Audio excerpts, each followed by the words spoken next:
सुप्रभात। मैं जगेंद्र राणा। आज की हमारी आध्यात्मिक चर्चा का विषय है आत्मज्ञ। आत्मज्ञ। भगवान श्री कृष्ण अर्जुन से कहते हैं कि जिस पुरुष के संपूर्ण कार्य कामना और संकल्प से रहित हैं, जिस पुरुष के संपूर्ण कार्य कामना और संकल्प से रहित हैं, ऐसे उस ज्ञान अग्नि द्वारा भस्म हुए कर्मों वाले पुरुष को ज्ञानी जन भी पंडित कहते हैं। तो कामना के लिए अंग्रेजी में विल, विश, डिजायर आदि शब्द होते हैं। संकल्प के लिए विल पावर, संकल्प के लिए विल पावर। कामना के लिए इच्छा, वासना या कुछ पा लेने का विचार, चाह शब्दों का प्रयोग किया जा सकता है। कामना का अर्थ है जो नहीं है उसकी चाहना, अर्थात जो है उससे पूर्ण तृप्त ना होना। इसलिए कामना वाले पुरुष को सदैव दूसरे पुरुष की स्थिति में आनंद नजर आता है, उसलिए वो सदा दूसरे की स्थिति को पाने के लिए प्रयत्नशील रहा करता है। कामना से युक्त पुरुष को आनंद सदैव कहीं और दिखाई देता है, जहाँ वह है वहाँ कभी नहीं। दूसरे शब्दों में, कामना से रहित पुरुष के लिए आनंद सदैव वही है जहाँ पर वह है, और वो पुरुष पूर्णतः तृप्त है। कहा जा सकता है कि संतृप्ति की पराकाष्ठा ही कामना से मुक्ति।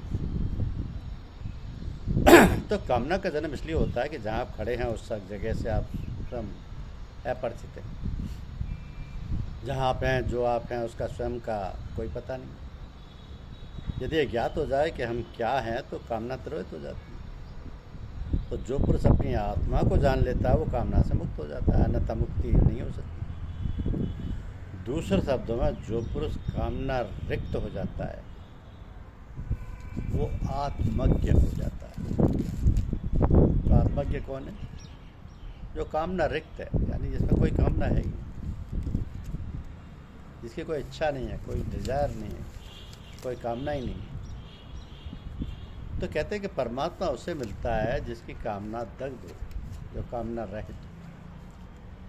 अगर मोक्ष भी पाना है तो ये भी कामना है, यदि परमात्मा को भी पाना है तो ये भी कामना है। यूँ कहें कि जब तक किसी पुरुष का कोई लक्ष्य है, उद्देश्य है, तब तक वो कामना के बाहर नहीं।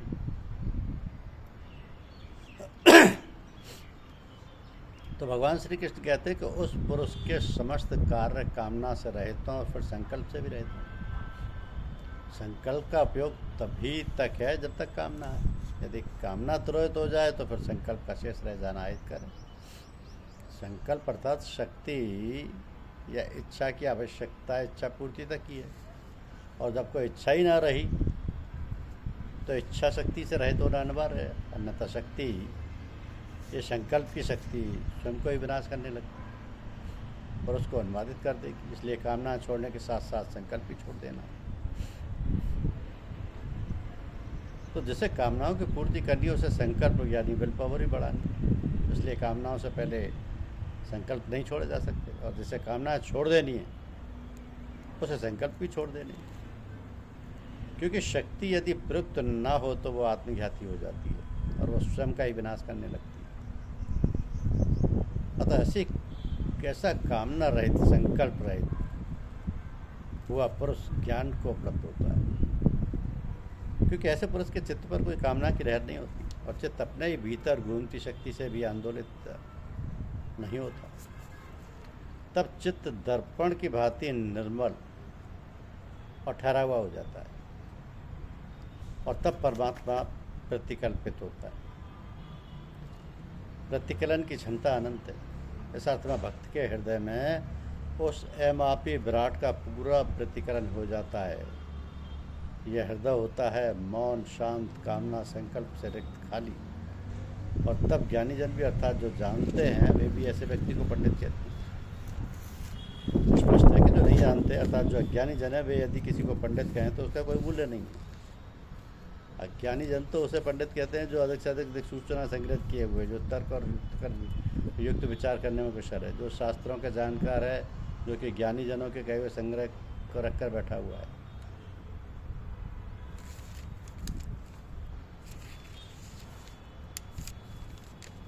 तो मोह जब तक अहंकार से संबंधित और अहंकार से लगाव रखने वाली वस्तुओं से संबंध रखता हुआ संकुचित घेरे से निकलकर खुले वातावरण में आता है और सर्वव्यापी हो जाता है, उस समय वो सबको प्यार करता है और सब उसको प्यार करते हैं। इस अवस्था में उसके मोह को किसी के मरने का दुख नहीं होता, क्योंकि मौत सीमित है। असीम को कभी मौत नहीं है। मोह का अर्थ यहाँ भ्रम क्या नहीं है कि मोह से भ्रम पैदा हो जाया करते। ज्ञान जब ऐसा ज्ञात होने लगे कि दुनिया और दुनिया की प्रत्येक वस्तु और दुनिया की गति और ठहराव सब परमात्मा के साथ और उसके आधार पर हैं, और परमात्मा के अतिरिक्त और कोई अन्य शक्ति अधिकार जमाने वाली है ही नहीं और ना ही कार्य करती। तो ऐसा ध्यान और इस ध्यान का स्थायित्व अवस्था के टिकाव व ठहराव के बन जाने की स्थिति या दशा को ज्ञान कहते हैं।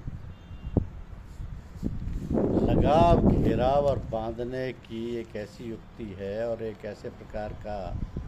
प्रकार का ध्यान और ध्यान की प्रगाढ़ अवस्था समाधि, जिसमें अपने मार्ग प्रभावों के विचार का अधिकार अधिक है, उसमें इस प्रकार से विचार बांधना और जमाना पड़ता है कि परमात्मा का अस्तित्व जो निर्गुण स्वरूप है, कुल वस्तुओं के घिरे हुए सब उसका अस्तित्व दुनिया के परमाणुओं बड़े सरल और साधारण रूप से गुथी और मिली के अंतर्यामी, अर्थात सतकी व किरण प्रत्येक परमाणु को घेरे हुए तो है, इस प्रकार का रंग, रूप, प्रकाश, आनंद आदि दूसरी गुण वाली है जो गुण सहित है, परमात्मा का ज्ञान सब वस्तुओं को घेरे हुए, और ये लगाव, घिराव, ज्ञान, प्रकृति ज्ञान समस्त गुणों के साथ रहता है। तो भलाई बुराई जो कार्य उचित ढंग और नियम पूर्वक तथा युक्ति से किया जाकर अहंकार को शांत रखते हुए मनुष्य के हृदय और बुद्धि और मस्तिष्क द्वारा सुचारू रूप से किया जाए वो बड़ा अच्छा है। इसके प्रतिकूल किए गए कार्य अच्छे और भले और बुरे ना होकर बुरे और दोष युक्त कहे जाते हैं। तो अधिकांश मनुष्य कहते पाए गए हैं कि इसका क्या कारण है कि अधिकतर भले और भलाई के कार्यों को करने से मनुष्य प्राय कष्ट और दुख में रहता है, और बुरे और दूषित कर्म करने वाला सुखी और आराम से रहता है। कारण इसका यह है कि मनुष्य पर देश, काल और वस्तु का प्रभाव पड़ता है। तो मनुष्य को उसके अपने अहंकार की शुद्धता, पवित्रता और सच्चाई के साथ किसी अच्छे और भले कार्य करने का पूर्ण रूप में ध्यान देने का उचित समय और अवकाश प्राप्त नहीं होता। दूसरा ये कि बाह्य प्रभाव और उसके आसपास और चारों ओर की दशाएं उसको शक्तिहीन बनाए रहकर उसे उभरने का अवकाश ही नहीं मिल पाता है। जहाँ फिसलाहट होती है वहीं पैर लड़खड़ाना प्राकृतिक है, तो बड़ाई के साथ कष्ट रहता है। तीसरे, उन्नति के मंडलों की ओर जाने में परिश्रम और कठिनाइयाँ आती हैं, उनका सामना करना और उनसे निपटने में कष्ट उठाना होगा, क्योंकि बिना कष्ट उठाए और परिश्रम की उन्नति नहीं मिल पाती।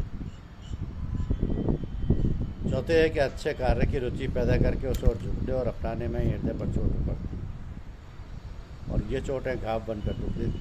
जब तक हृदय में कुरेद और लगन उत्पन्न ना हो, मनुष्य को अच्छा या बुरा विचार बनना और रहना या उठना संभव नहीं हो सकता। ये सभी पांचवी बात यह है कि मनुष्य में कई प्रकार के द्वैतपने के विचार आते और उठते रहते हैं। उन आए विचारों में से अच्छे और भले का छांटना और बुरों को काटना पड़ता है। इस काट छांट के पश्चात उसको अपने लिए एक मार्ग जो अपने लिए रुचिकर और हितकर निकालना पड़ता है। उसमें दुख होना स्वाभाविक है। छठी बात यह है यदि कोई अत्यंत बुरी श्रेणी या वर्ग का है तो उसको समझना चाहिए कि उसके हृदय के पाल में बुरे बुरे विचार भरे पड़े। उन बुरों को निकाल कर अच्छे विचारों को अपना कर हृदय में लाना और प्रविष्ट करना है। इसे बाहर निकालने और दुख प्रकार की शक्तियों के आपस में लड़ने झगड़ने में जो शक्ति अधिक शक्तिवान उसको छाड़ देगी, बल शक्ति वाला, ऐसे में अपने को संभाल नहीं पाएगा। और जब तक कि बाह्य प्रभाव वाले शक्तिशाली विचार उसको सहारा और साथ ना दें, इस प्रकार उन्नति की ओर जाने में दुख मिलना कोई आश्चर्य की बात नहीं। क्योंकि बाह्य मंडल में बाह्य के सहारे बिना बाह्य जानकारी होना कठिन है। मानवीय अहंकार सदा इन्हीं बाह्य प्रभावों के प्रभाव में और अधीन रहते हैं।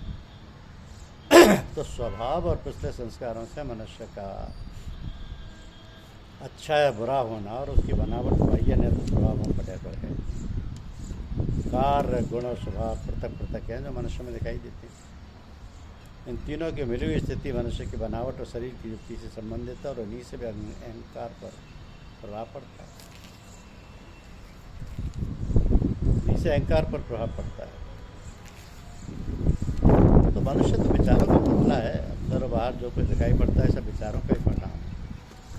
जिन जिन पंथों और धर्मावलंबियों के यहाँ जिस प्रकार के अभ्यास और साधनाएं प्रचलित हैं, उन्हें ऐसी आशा प्रयोजन से किया जाता है और कराया जाता है कि उनके अपने अहंकार और अहम भाव को शुद्ध किया जाए। अहंकार के धार नीचे को माया विकृति की ओर ले रही और जन्म जन्मांतर से विश्वास जमा हुआ कि मैं प्रकृति हूँ और दुनिया ही मेरा सब कुछ है, जिसके कारण पूरी आयु दुखी दुख में रहकर व्यतीत और वास्तविक शांति नहीं दिखाई देती और ना मिलती है। तो सभी परंपराओं, पंथों और संप्रदायों का यही एक सिद्धांत पाया और देखा गया है कि किसी न किसी युक्ति, प्रणाली या शैली और पद्धति से दुखों से निवृत्त और छुटकारा मिलेगा। इस प्रकार स्थूल शरीर को सुंदर और दृढ़ बनाने के लिए व्यायाम और श्वास को विधिवत खींचने, रोकने और उतारने या निकालने से प्राणायाम का अभ्यास होता है। उसी प्रकार मन और विचारों के रोगों को दूर करने के लिए विचारों के उतार चढ़ाव का व्यायाम। तो इन व्यायामों में नीति मार्ग और नीति मार्ग दोनों एक साथ बढ़ते जाते हैं।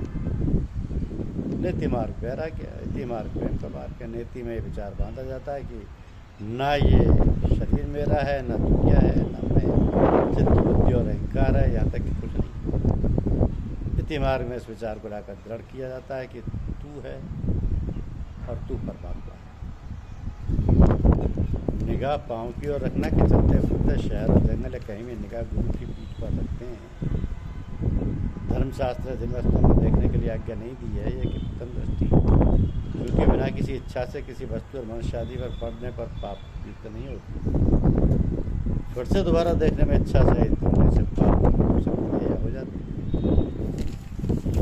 हो जाती है।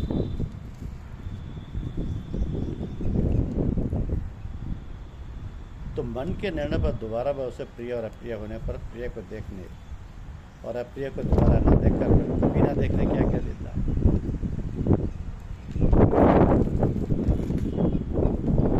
और कभी न देखने की आज्ञा देता है।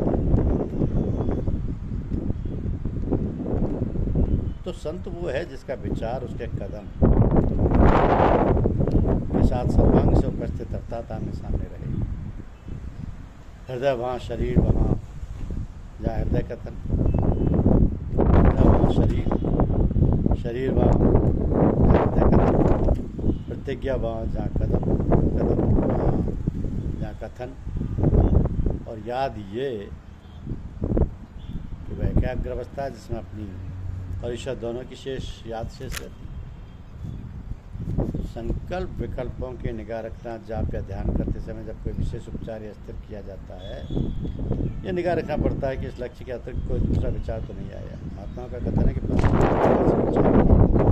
ये एक या दो घड़ी अधिक या अधिक जहाँ तक संभव हो अपने हृदय में ईश्वर के ध्यान के अतिरिक्त सब अन्य विचारों से अपने आप को बचाए रखें।